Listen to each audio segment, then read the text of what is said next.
What are the types of intuition that we see? Our study showed at least 4 different types.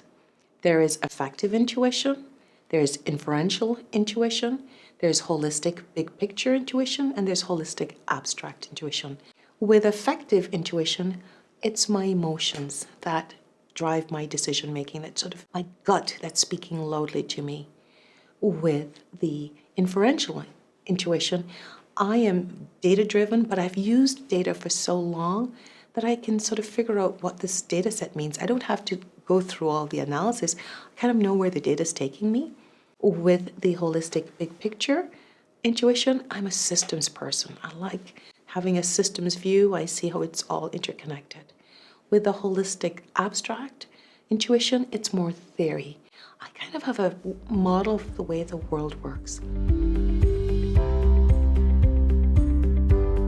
We learned, for instance, that styles are seen at different levels in different organizations and in one's career. So early in the career and at more junior levels of the organization, we tend to see feeling theorists. These are people who are more driven by their emotions and who are developing a rudimentary model of how they think things might work. Higher up in the organization and later in the career, we actually see people using experience. So those are the inferential, intuiting folk. And they also are having a systems view where they can see how all those details come together and affect the organization, the industry, whatever the whole might be. So we see a distinction, and that might be something that is worthy of some reflection on when you are, as an executive, making decisions in your organization. Who should be at the table? If you have primarily junior folk, you are going to have a lot of the emotion, typically, our study would suggest. If you have primarily senior folk, you might actually miss some of the emotion that could be helpful in the decision making. The emotion could reflect what stakeholders might feel, and you could miss that. So who should be at the table? One of the most interesting findings is that managers tend to be feeling theorists.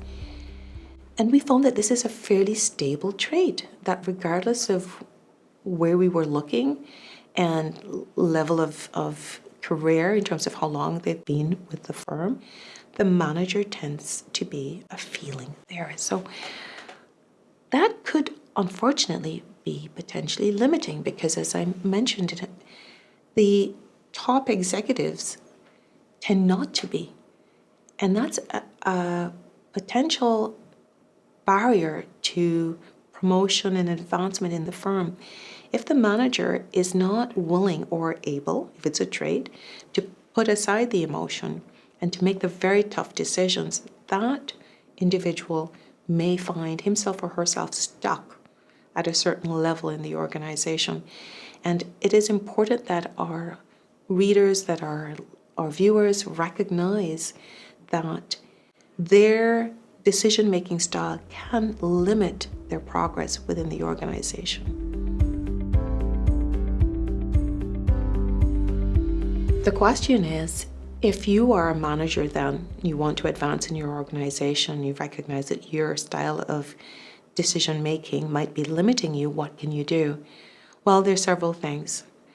We can focus on ourselves as managers, and we can focus on the teams that we create and the decision processes that we support and who we invite into those processes. So we recognize that we may have a potential weakness. We can ensure that others complement us in the decision making at every level. So there are things that can be done to encourage that kind of growth. So if we take that view, then it would be helpful to really look at how one makes decisions and the cognitive thinking behind that, and to take steps. So there are courses, there's reading, there are books, of course.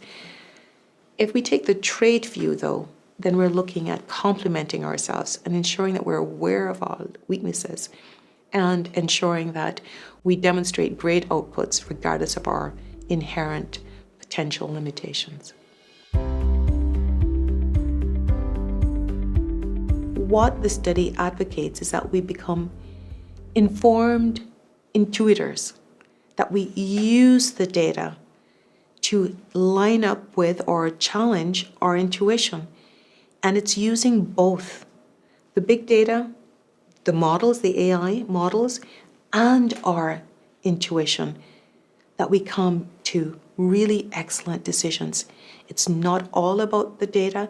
It's not all about the intuition. If you jettison either and you are making decisions based only on intuition, you're playing with fire. And if you are automatically following decisions output from an information system, you're playing with fire. People and technology need to come together for the best outcomes.